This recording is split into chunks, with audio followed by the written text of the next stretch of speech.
Before we begin, let me tell you something important. The story is not loud, it does not rush, and it does not try to shock you. It simply tells you what was never meant to be remembered. If you enjoy calm, thoughtful stories like this, you can quietly like the video or subscribe. No pressure, just stay with the story. There are moments when history does not scream, it whispers, and most people never hear it because the loud parts are easy to notice.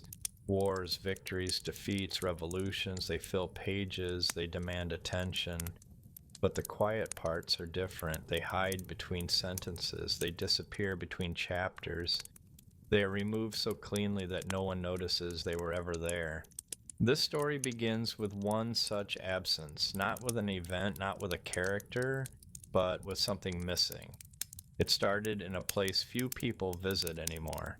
A small archive, dusty shelves, faded bindings, the kind of place where time seems slower, almost tired. The books there were old, but not ancient. Official, carefully preserved, cataloged with precision. Everything was in order, almost everything. One document stood out, not because of what it said, but because of what it didn't. Between two perfectly numbered chapters, there was a gap. No torn edges, no burn marks, no signs of damage, just nothing. As if those pages had never existed. At first, it seemed insignificant. A printing error, perhaps.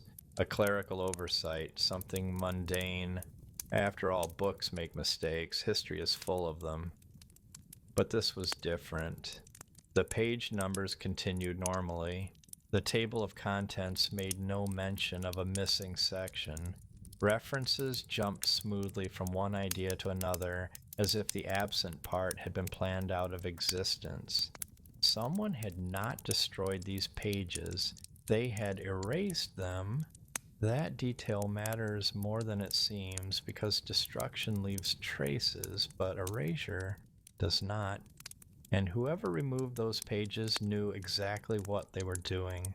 The language before the gap was calm, measured, neutral.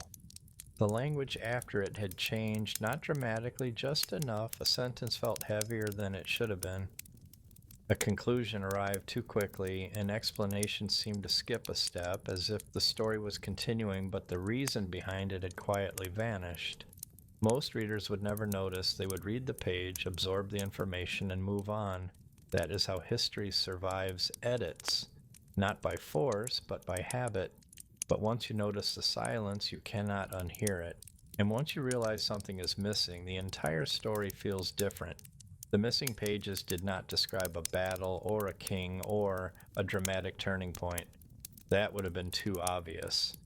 Instead, they explained a decision, a small one, at least that's how it was presented, a choice made quietly, without witnesses, without ceremony, the kind of choice that seems harmless until time passes. What made this decision dangerous was not what it did immediately, it was what it allowed later.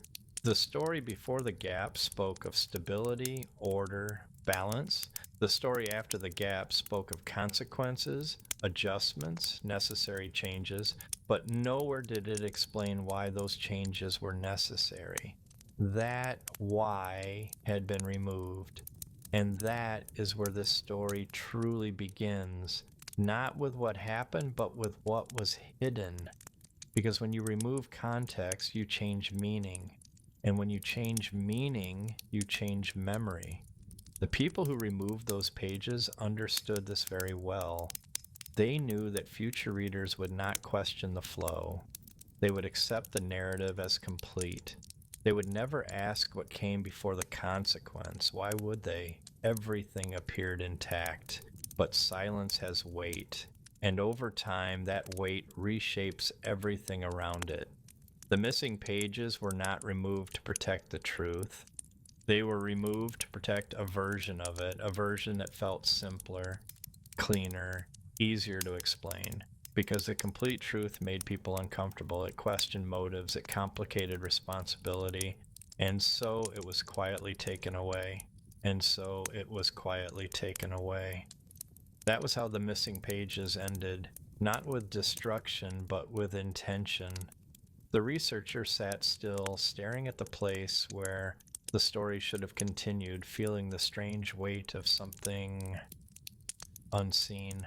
The absence itself felt deliberate, almost careful, as if the silence had been placed there with the same precision as the words that surrounded it.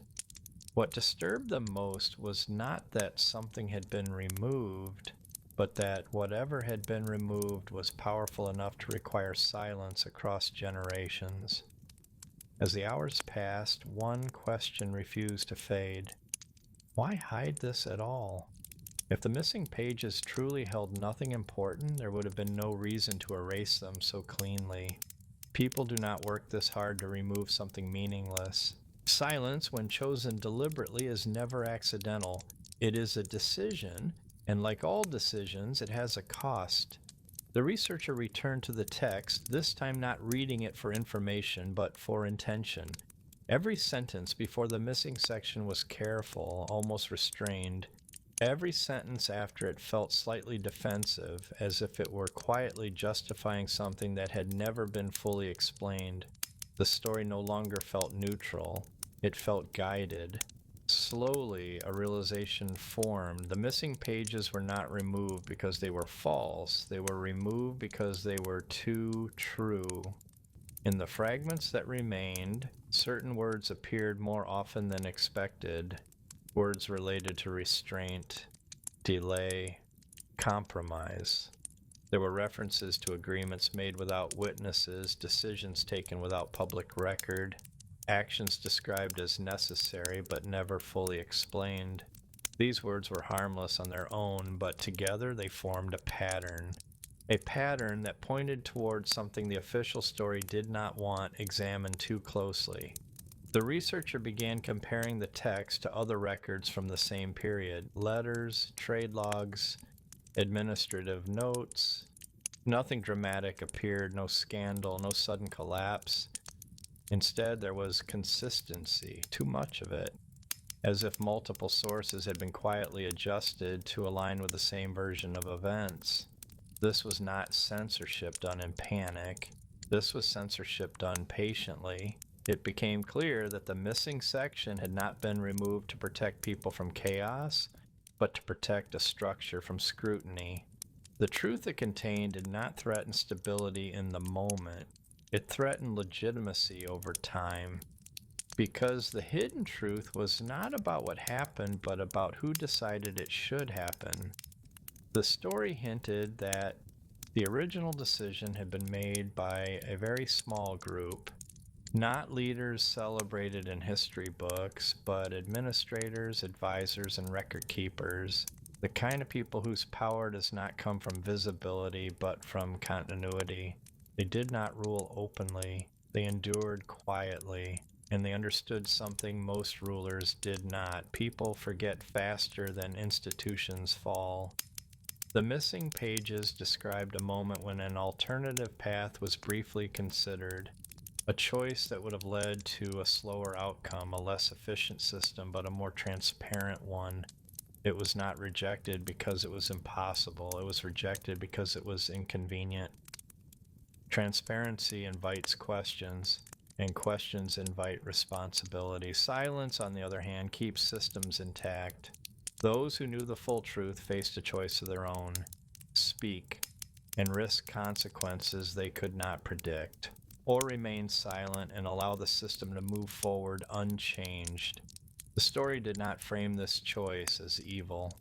That was the most unsettling part. It framed it as practical, necessary, inevitable.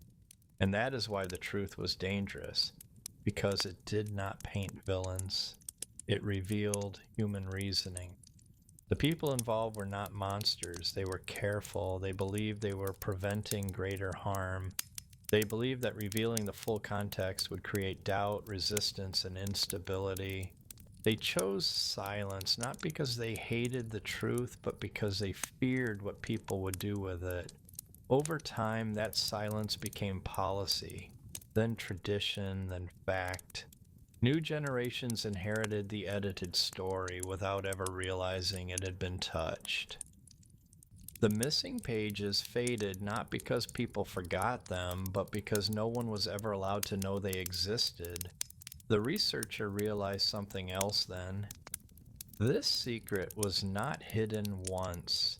It was maintained repeatedly every time the text was copied, every time it was translated, every time it was summarized for a new audience. Someone made the same decision again and again: leave this out.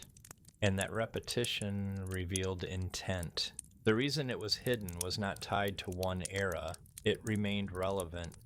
The logic behind the omission continued to benefit those in power long after the original decision makers were gone. The system rewarded silence, so silence survived. The most revealing detail was how ordinary the secret actually was. There was no forbidden knowledge, no shocking revelation, just a record of hesitation. A moment when history could have acknowledged uncertainty instead of certainty. That single admission that things might have been decided differently was enough to undermine the authority of everything that followed. Certainty is comforting. It allows stories to move forward cleanly. Doubt slows them down, and doubt, once introduced, spreads. So the doubt was removed. The researcher closed the book slowly, understanding now that the missing pages were never meant to be rediscovered. They were meant to dissolve into absence so completely that even their absence would stop being questioned. The story as it existed now functioned perfectly without them. That was the point. But something about knowing the truth, even partially, made the edited version impossible to accept. The researcher could no longer read the remaining text without imagining what had been cut away. Every justification felt incomplete. Every conclusion felt premature. Silence had shaped the story more than words ever could. And as the researcher prepared to leave the archive, one final thought lingered. If this secret had been hidden so carefully, if silence had been chosen so deliberately, then the consequences of that silence must be far greater than anyone had ever admitted. Because silence does not erase impact, it only delays recognition. And that recognition, when it finally arrives, changes everything. The recognition, when it finally arrives, does not come like a revelation. It comes slowly, almost reluctantly, as if the mind itself resists accepting it. The researcher understood that this was never meant to be a dramatic truth. It was meant to remain unnoticed, absorbed quietly into the background of accepted knowledge. That was its strength. The absence did not weaken the story, it stabilized it. And that realization made the silence feel heavier than any spoken lie. In the days that followed, the researcher returned again and again, not to find new evidence, but to understand the pattern of omission. They noticed how the remaining text gently guided the reader's interpretation, offering conclusions without fully showing the process that led to them. Nothing felt false. Everything felt incomplete. And incompleteness, when repeated often enough, becomes invisible. There were subtle phrases scattered throughout the text, phrases that now felt like echoes of what had been removed. Words like inevitable, widely accepted, and long understood appeared without explanation. These phrases asked the reader not to question, but to trust. They replaced reasoning with reassurance. And reassurance, when used carefully, is far more effective than force. The researcher began to see that the hidden section was never intended to shock. It was intended to slow the reader down, to make them pause, to consider alternatives. That pause was dangerous because once people are allowed to pause, they begin to think, and thinking, when it spreads, changes the shape of authority. Those who chose silence understood this. They were not reacting to a crisis. They were planning for continuity. The truth they removed introduced uncertainty at a foundational level. It suggested that what followed was not the only possible outcome. That suggestion alone was enough to weaken the narrative's authority. So it had to be removed. Not loudly, not forcefully, but completely. As the researcher traced the lineage of the text across centuries, one detail became increasingly clear. The omissions survived political shifts, cultural changes, even periods of instability. Empires rose and fell, languages evolved, borders changed, but the missing pages never returned. That consistency revealed something important. The silence was not tied to a regime, it was tied to a system. Systems do not fear rebellion as much as they fear reinterpretation. A rebellion can be suppressed.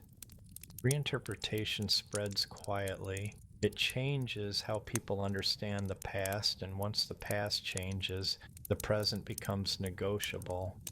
That was the real threat hidden within the missing pages.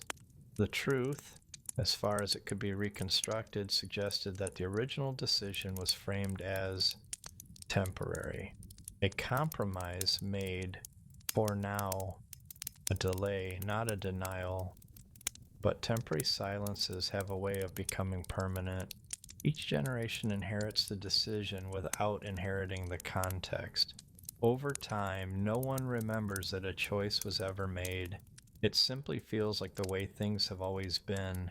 Those who knew the truth early on likely believed they were protecting stability. They may have even believed they were acting responsibly. The text did not condemn them, it did not accuse. It merely recorded their hesitation, their reasoning, and their fear of unintended consequences. That human vulnerability was precisely why the record became dangerous. It revealed that authority was not absolute, it was negotiated. The researcher understood now why the omission had to be perfect. Even a hint of hesitation, preserved officially, would invite future readers to ask uncomfortable questions. If doubt existed once, why not again? If alternatives were possible, then why not now? Silence closed those questions before they could form. In the absence of the missing pages, the story became smoother, more confident, less human. That was its appeal. People trust certainty, especially when it feels inherited rather than imposed. The edited version of the story offered exactly that, a sense of inevitability that discouraged inquiry.